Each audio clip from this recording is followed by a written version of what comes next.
Hi everyone, and welcome to day 20 of our blog journey looking at the Celtic Saints. Today looking at St Boisil, or to give him his modern name, St Boswell. He's little known about these days, and I must admit I hadn't heard of him myself. But in reading up about him, I picked up on an evident line of succession from the Venerable Bede, through St Aidan, Boswell himself, through to Cuthbert and Herbert. All have a role in Boswell's story, and much of this link centres around the phrase Matt used the other day talking about St Herbert, which is anim cara, or soul friend. Boswell was a great teaching influence on the young Cuthbert, who in turn influenced his own soul friend St Herbert. Boswell trained at Lindisfarne under St Aidan and became prior of Melrose Abbey in the Scottish borders. When Cuthbert, aged about 17, decided to become a monk himself. It was really through Boswell's reputation as a man of God and eminent scholar that Cuthbert chose Melrose as his spiritual community. And legend has it that Boswell was standing at the monastery gate as Cuthbert approached, and it appears that he could see immediately the spiritual potential in his new arrival. He became a great friend and teacher to Cuthbert and anim cara, and was something of a role model, not least in his missionary journeys undertaken together on foot, seeking to find those yet to hear of the faith and teachings of Jesus in the area. When Cuthbert was in his late 20s, both he and Boswell were hit with the plague. Cuthbert recovered, but Boswell was given 7 days to live.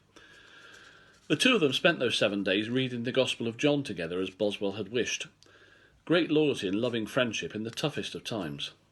Boswell had predicted great things for Cuthbert, that he would be ordained a bishop, which in a sense put some pressure on Cuthbert to achieve, but achieve it he did, and after Boswell's death, Cuthbert succeeded him as prior of Melrose.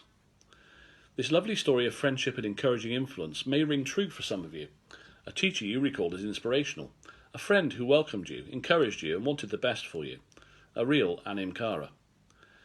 There's a beautiful picture in the British Library called The Life of St Cuthbert that shows Boswell greeting Cuthbert on his arrival at Melrose. It reminded me so much of Rembrandt's picture of the prodigal son, that loving embrace, that sense of belonging, the eyes and arms that say you are loved, that special relationship that overcomes all obstacles. The circumstances of the two pictures are very different, but the image is actually strikingly similar. Bede said that Boswell had the gift of prophecy, that he was an encourager who predicted his protege's rise to become a bishop. But Boswell didn't just talk the talk, he walked the walk, literally. He and Cuthbert walked all around the village and settlement communities near Melrose, telling people the gospel, the good news of Jesus. Our linked Bible reading today is from John's Gospel, chapter 14, verses 1 to 12, which sees Jesus trying to reassure his disciples that although he is leaving them, he will prepare a place for them in the heavenly kingdom. But they were troubled. Their mentor, their leader, their spiritual inspiration was going. What would they do? How would they cope? Philip said, "Show us the way, Lord," as if requiring a theological roadmap. Thomas said, "How can we know the way, Lord? We don't know where you are going." Jesus gently rebuked them. "Have I been with you for so long, and you still do not know me?" Jesus then revealed to them the nature of the Trinity. "Whoever has seen me has seen the Father. I am in the Father, and the Father is in me." Boswell too left a legacy of teaching and faith to Cuthbert. Jesus did not expect his disciples to disband and break up after his departure, but to carry on his work and spread his gospel message. Boswell's love for Jesus, and for people generally, flowed from the person of Christ, that Christian centre that always holds true. Boswell then was a missioner, an encourager, an evangelist who walked the hills and villages of northern England and the Scottish borders, spreading the good news of Jesus.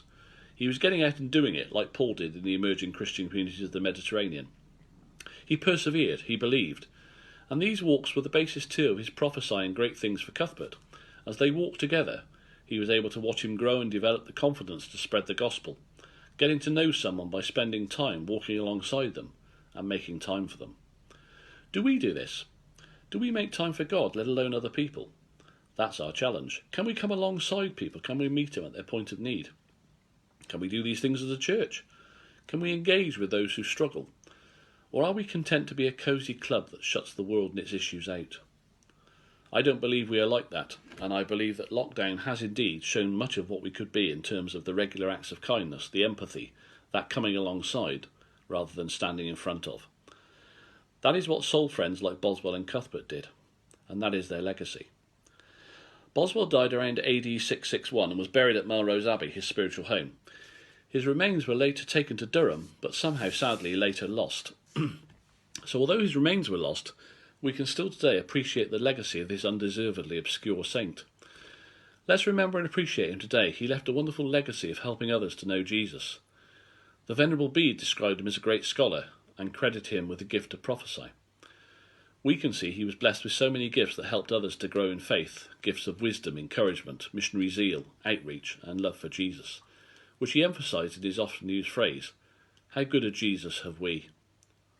I think we'd all say amen to that as we remember St Boswell today, and I'd like to close with a quote, if I can, from the Irish poet John O'Donoghue in his book To Bless the Space Between Us.